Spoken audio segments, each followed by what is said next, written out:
because I think this is the most elegant look fushka I've ever had in my life. This is a tandoori chicken tikka masala banh mi. So before you guys go, you gotta take a baijiu shot. On this episode of Fung Bros Food, we're exploring the fusion of South Asian daisy foods and the Chinese cuisine. Bengali Chinese, Indo Chinese, Hakka Chinese, Gobi Manchurian. There's actually a lot of different names for it, but this is a fusion of East and West of the Himalayas. So first up, we start in Brooklyn with our friend Nak. What's going on, everybody? Welcome to another Bengali Chinese episode of Fung Bros Food. Of course, joining us today, we've got our Bengali correspondent, Nak. What's going on, guys? Nak, we're out in Bushwick in front of a spot called Monkey King. What are we doing here? I was lucky enough to put you guys on to the Indo-Chinese food. They call it Hakka food. It's not really Hakka food. Right. It's, you know, if you guys aren't hip, it's Chinese people went to India, food fusion, you know what I'm saying? Indian people love it. That was Indo-Chinese food 1.0. 1.0. And it's something that a lot of people grew up eating. And this is kind of like, not even 2.0, I think this is 3.0, you know? You know, my friends, Harvey and Munzi, Harvey's Chinese, Munzi's Bengali, came together, they put their cultures together, they put their backgrounds together. Now we got this new take, you know, not even Indo-Chinese food, I'm gonna claim it, Bengali Chinese And food. we do not Bengali Chinese food. This is a very special restaurant, guys. We're gonna go talk to Harvey and Munzi, and we're gonna go eat a bunch of food and try this spot out, guys. I'm very excited. Let's check out Monkey King in Bushwick. All right, we're here with the owners, Harvey and Munzi. Why'd you call it the Monkey King? So we picked the Monkey King because our theme is to evoke a sense of nostalgia, and the story of the Monkey King is something that's popular in all parts of Asia. In Chinese culture, he's Sun Wukong. In Indian culture, he's actually Hanuman, the god, and then in American world, he's Goku from Dragon Ball Z. The Monkey King is a rebel who goes on this journey, and we consider ourselves rebels going against the grain, you know, disappointing our Asian families and kind of quitting our corporate jobs to follow our dreams. All right, you guys, opening up here at the Monkey King, you heard it, Bengali, Chinese, Bengali fusion. Nak, we're looking at some fushka. This is traditional Bengali dish, but I've never seen it like this. I've never seen it like this. I think this is the most elegant looking fushka I've ever had in my life. So. Oh my gosh. And it's got like seasonal beans. Fushka is made up of a lot of beans, but you know, they can swap them out. Chickpeas and potatoes usually. We got this. Yo, this is dope. semolina, I feel like right off the rip, this already shows what's different about it. Yeah. They got a flour in the fushka. Because I think a lot of the other food on the table generally looks a little bit more Chinese, but this one, right off the bat, This is the most traditional Bengali. Yo, what do we say in Bengali? Is it Kaitajai? Yeah. I see, I remember, man. I'll be saying it to 3 you. years. 3 years. Yeah, later, David bro, does so I say remember. that whenever. I say it. Hey, man, straight to the mata. All right. All right, let's go. Dude, Refreshing, nice off the bat. get yourself some elevated seasonal fushkas. All right, you guys, moving on to the proteins. Of course, I'm gonna go with the Hong Kong shrimp toast with the coconut dipping sauce. This looks really, really good. I noticed that shrimp toast made a comeback in the sort of the elevated Asian fusion. Is it a big Hong Kong thing? Because Man, I wouldn't even say it's like that big in Hong Kong. I would I put feel like it. I've had it at Viet places like that. Viet shrimp toast. This is actually not a dish that I grew up eating, but I've seen it at more and more restaurants in the past 5 years, so it's trendy and it's delicious. This is the shrimp toast here at the Monkey King. Oh wow. Dude, I love this, man. There's like a good amount of coconut. It's very crispy. I mean, you can even hear it in the microphone. A lot of people are doing Mike's Hot Honey on just like a pepperoni slice with some jalapenos. This is straight on some halal, you know, That's cumin like lamb the ribs. most New York thing ever. You know what I'm saying? It's like you're adding Mike's Hot Honey to do it. something. Cumin lamb rib. Yeah, I didn't even expect We are to no see this on the- stranger to this, Knock. I didn't expect to see this on the menu. The thing is, we used lamb ribs for biryani. You know what I'm saying? Let's go for it. Cumin lamb ribs. Halal. All right, next round, we've got the duck fat fried rice. You've got pot stickers. You've got the crispy garlic chicken. But all done, you know, their own Monkey King style. Crispy garlic fried chicken at the Monkey King. Crispy, sweet, garlicky. It tastes a lot like the traditional Cantonese crispy garlic fried chicken, but it's even a little bit sweeter and got a little bit more heat to it. So Yeah, I wasn't expecting love the heat, that. honestly. All right, here we got chicken pot stickers, but with a cinnamon-infused soy sauce. That's kind of the Bengali Yeah, twist in to Bengali cuisine, cinnamon and chicken go like, you know, hand in hand. There are a lot of cinnamon in our curries, chicken curries, stuff like that. You guys So, have I can dumplings really see. like this? And Not really. It's been something that's been introduced recently with the momos and stuff like that, as Himalayan culture's been popular. I'm not gonna lie, I didn't know how I was gonna feel about the cinnamon-infused soy sauce. It adds that little extra layer to it. It gives it a little pop. And for someone who grew up eating a lot of soy sauce, I'm like, ooh. It's like waking up from a dream. Like, I feel like I had that, but you know what I mean? It's like such this vague, like familiarity that I think I get from the cinnamon and the chicken coming together. Yo, from a dream. The cinnamon is tapping into your synapses. Yeah, it's making those, All right, duck fat fried rice. This is the special right here. Bengalis might be one of the few South Asian countries that eat duck like pretty regularly, hash, curry, and stuff like that. I guess the Bengali world probably has a few more like, I guess, East Asian or Southeast Asian influences because of the proximity more than like somebody from, for example, like Pakistan would have, right? So just when you think that a brown person doesn't eat that, maybe the Bengalis do. There's a lot of brown people, man. We be eating a lot of different things. Yeah, I'm that's telling true. That's true. It's not just North Indians representing brown people, guys. Don't hey. I don't know if I can. I don't know if I can say that. I can say it. You can't say it. Say that. All right, you guys. We're trying a very special Monkey King version of char siu red roasted pork right here. And interestingly, they've got this gurung, which is like a ginger scallion. A lot of times used for chicken. This is one of my favorite garnishes of all time, the gurung chong. Let's do it. Did you guys sous vide this meat or something? Like, it is so tender. You want to miss it out? My God. And it's delicious, and it almost tastes like an in-between of almost like a pork chop and char siu put together. And it's just like incredible. This is good. All right, next course we got some crab siu mai and some Bengali battered mushrooms. Yeah, so these are more spice-wise Sichuan like fried mushrooms, Andrew. But I believe what is it, fried in chickpea batter? Chickpea batter, which is something that's pretty common in South Asia, specifically Bengali cuisine. A lot of like our little fritters and like fried foods will use like a chickpea flour batter. So this is gonna be like your non-seafood style of the salt and pepper squid right here. Yo, this is dope. I have never seen a crab cake siu mai. This is the first time in my life I'm ever having this. They are doing some things differently here. Crab cake siu mai. You guys don't play around. That is fully crab. I love how everything is like familiar enough, but it always has its own twist that I've never had before. That is the mark of something special.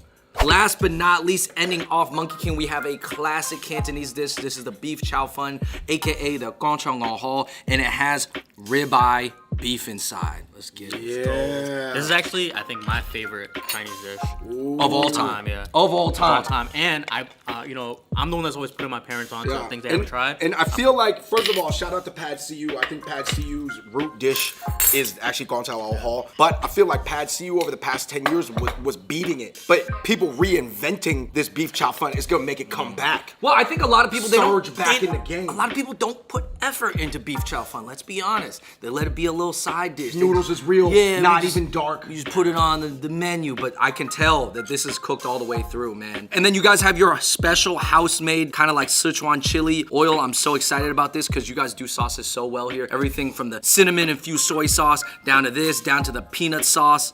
It's incredible. Yeah. Ribeye beef chow fun. Oh, wow. I love like the wok hei, right? The stir fry, like that smoky flavor you get from stir frying things, right? Like that always is. I think that's the reason this is my favorite dish. Like when you get that flavor right, it just tastes so good, man. It tastes like without smoke, without charcoal, you still get that great smoke flavor. So before you guys go, you gotta take a baijiu shot. It's not right to come to the Monkey King without a baijiu shot. We like to say it's our Asian version of tequila shots at the Monkey King.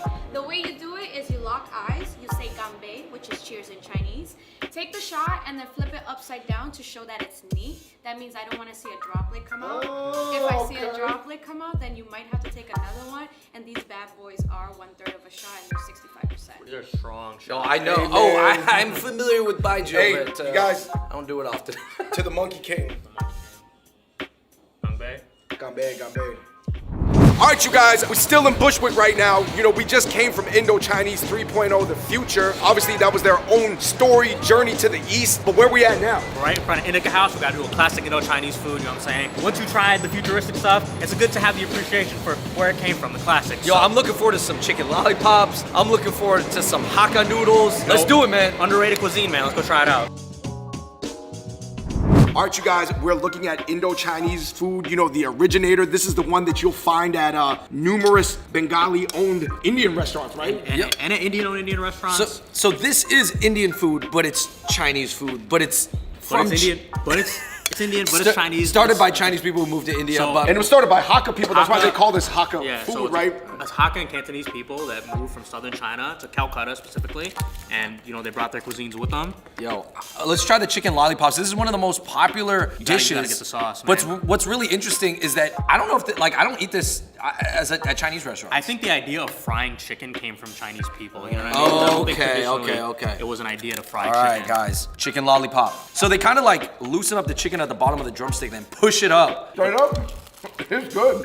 Ooh. It's good. I always put Indo-Chinese food on the same tier as like American Chinese food, you know? Oh. It just hits like that greasy, fried, like flavor palette. you know what I mean? Not too many layers of flavor, but you don't need it, right? And I think it plays that role in South Asia, you know what I mean? It's like the go-to. Like, you know how like you could be in Wisconsin, right? And it'll be like a Friday night and a nice white family of four. It's like, oh, what are we doing tonight? We're gonna hit the local Chinese buffet, you know? Same thing, you go somewhere in Mumbai, nice family of four. What are we doing tonight? Oh, we're gonna hit the Hakka spot and get a bunch That of is food, you know? crazy that Hakka immigrants created the same cultural positioning of the food in India, Calcutta, that it has in Wisconsin, Green Bay. I think that is crazy. Dude, I think that is Chinese people's like one of the greatest accomplishments, man. No matter where Chinese people have gone in the world, they've created that position for themselves in cuisine. You know, whether it's the Caribbean, I've had Jamaican Chinese Right, food. you know what I mean? the jerk chicken lo mein and stuff like that. Yeah. Anyways, guys, here we have Hakka shrimp noodles, guys. This is kind of like a shrimp chow mein, but it looks different. Obviously, it's like orangey, red. This is a different color.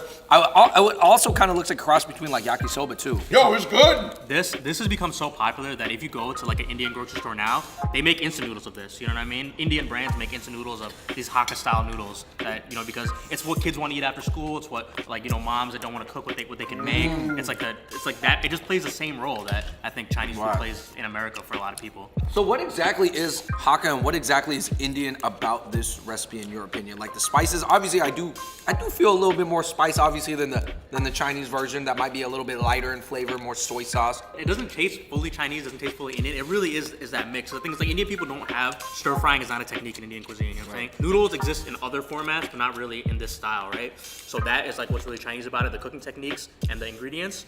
But I think that the sauces, the spices, the turmeric, the chili pepper, the extra use of tomatoes, I think that all comes. Yo, I'm not gonna lie, guys. These Hakka noodles, this is like one of the best ones I ever had. Last but not least, what do we got here? The black pepper chicken, This is which actually- is a real dish in Chinese American. Yeah, food. but this, I don't think this looks like it. No, Like, no. look at these chilies, bro. Look at these chilies, man. This is definitely it for South Asians right here. Black pepper chicken, Hakka style. Whoa, it's not thick. It's kind of like if you ever had a black pepper chicken dish at like one of the Chinese express spots, except on top of it, it's got mad chilies. Yeah. Woo! It's like that really traditional, like Chinese American, like that fried battered chicken, whatever sauce, orange chicken, lemon chicken, like that black pepper chicken, but it's just OD spicy. Straight up, this is China Express in Calcutta. I think it was so cool that our first spot, Monkey King, is actually second generation Chinese and Bengali and, you know, South Asian and East Asian coming together and meeting at this point where the two things are already developed in America and then they're making something new with a cool vibe. It's very high end. It's very modern and hip. And then you come down to here and this is like that old school fusion. The fusion that's probably been happening for more than 100 years, right? Where it's like the Chinese went to Calcutta and created, you know, these type of Hakka dishes, right? Because these are not dishes that you can actually find in China. Not exactly like this, right? Similar, but not the same. So I think that's so cool to just see two sides. You got the Monkey King and then you got Indica. And I think people don't really know how big of a role this cuisine plays in South Asia because the word Hakka is like well known, it's quintessential. Like you wouldn't expect people in India to know what Hakka is, even if their idea of it might not be completely correct. Because of I mean, to be honest, some Chinese people don't even know what a Hakka is. So correct me if I'm wrong, if you're in at least that part of India or Bangladesh and you see like a Chinese looking person, are people gonna guess that they're probably Hakka? Actually, no, because in Northeast India, there's a lot of people that look more Southeast Asian, East Asian, and even in Bangladesh, there's people that are like ethnically. Okay, so they're Burmese, not everybody, not every Chinese looking person is Hakka. Or it's not a The super community Hakka. is like very tiny, you know what I Okay. mean? It's like only a few families Just the left now. food was, the food food just impact stayed was with it. major. Yeah, because I know at every new fast casual like Indian spot that's opening up, especially if it's chained from India, there's a spot called Honest over in the West Village. Maybe we could go there, but they're also serving Indo-Chinese food too. Because it's just part of the cuisine now, you know, it's created a lasting impression on the community. Let us know what you think of Bengali, Chinese, Bengali, you know, Indo-Chinese, 1.0, 2.0, 3.0 fusions in the comment section below. Huge shout out to Knock for joining us. Check out his stuff. You can see it around NYC Go, you know, video surveillance posts all around the city. And until next time, we out. Peace. All right, you guys, next up on our street food crawl, we are at Honest, and this is a South Indian restaurant that's completely vegetarian. Andrew, you are looking at a $15 Bahubali sandwich that is really classical street food, and you can't find this anywhere except on TikTok right now, but it's come to America. This is a dahu puri or a dahi puri. So the thing is, it's got potato in the middle. So a lot of people are used to pani puri with the rose water. This got potatoes in it. Oh my God. It's like a Indian taco ball. This is the Bahubali. It's got the cheese on top. I've got a little bit of Indian ketchup on here. You can tell right here, that's straight from Mumbai. Let's go. This is a very sweet veggie umami sandwich. They've got jam in it. They've got all types of veggies in it. And of course, you've got some curry chips on the side. Listen guys, this is like a veggie club sandwich. This is like a taco potato ball. Such a large portion of the population in India is vegetarian, so you already know they're gonna be packing the flavor in a way that a lot of vegetarian spots, they just don't have the reps and the experience to know how to do it. You guys, like I said, I only saw this food on TikTok before. It's dope to see it in person and eat it in person. First off, we got our food here at Wok in the Clouds. Like we said, the owner is from Punjab, but this is his version of Indo-Chinese food. This is a tandoori chicken tikka masala banh mi.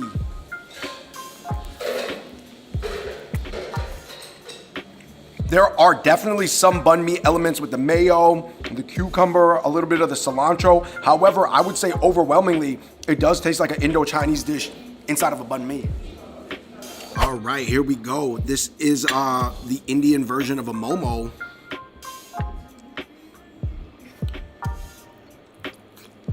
I definitely can see how this appeals to the Indian market. Like we said, this is a tandoori momo, which is sort of based off of baozi originally, and they got this dipping sauce in there. This is pretty good. I could totally see people, you know, outside of the Indio-sphere enjoying this. Round two, we got the Chiang Mai noodles. This is based off of the Maggi noodles, which is very popular around Southeast Asia and even Europe, because I believe the actual Maggi company is from Switzerland or something like that. But anyways, guys, it kind of looks like some version of a chow mein, something you can find at a Hong Kong cafe. So let's check it out, but it smells good. It's bursting with flavor. Oh, that's good. Very peppery, cooked to perfection. Got a little bit of that wok hay. As far as this appealing to the Indian taste buds, I guess I would say that there is definitely a more spiciness, a little bit peppery kick, and also a lot of onions. But overall, there's definitely a little bit of curry powder in there. I like it. It's kind of like an instant noodle version of the Singaporean mee fun that you would get at like a Hong Kong cafe. So I think there is definitely some similarities, but overall, man, it's pretty good.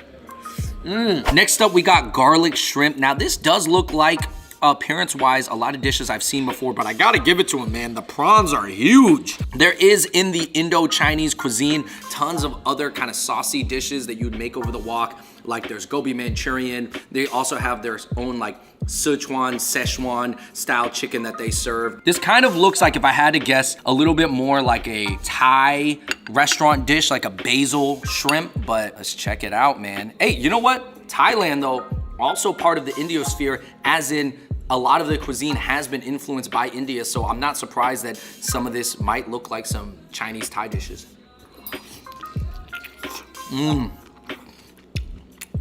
Guys, this dish is pretty good, man. I can totally co-sign the garlic shrimp here. They're fat, huge prawns, super juicy, cooked to perfection. It does influence by the Hakka people, which maybe is not too far off than, like, you know, from the Chiao people or the Cantonese people that went to Thailand as well. So I guess what I'm saying is, between a lot of Southeast Asian Chinese dishes and Southeast Asian influences, which may have came also partially from India, as in curry powder, then, you know, I can kind of see this whole connection between all of this. I could see the history in some of this. So I'm pretty excited. I think it was so cool to check out Wok in the Clouds. And honestly, man, I'm looking forward to trying more dishes. Sum it all up on this Daisy South Asian Chinese food crawl, guys. I just gotta say, man, there's a lot of flavors out there and a lot of actually pre-existing dishes that you have not had. And that's what I love about New York City, because so many different people are fusing it with Chinese food. But interestingly enough, this Indo-Chinese mix, it's not from New York City. This is from India. So shout out to all the South Asian countries. You guys are putting your own flair on Chinese food and just other Asian food in general. I would love to see more. You guys let me know in the comments down below what you guys would like to see and if you've ever tried this dish. But as these are fusions, I'm going to do a fusion dish. I'm going to pour the garlic shrimp sauce, which is delicious, on to the Chiang Mai noodles, and this might just be one of the best things here.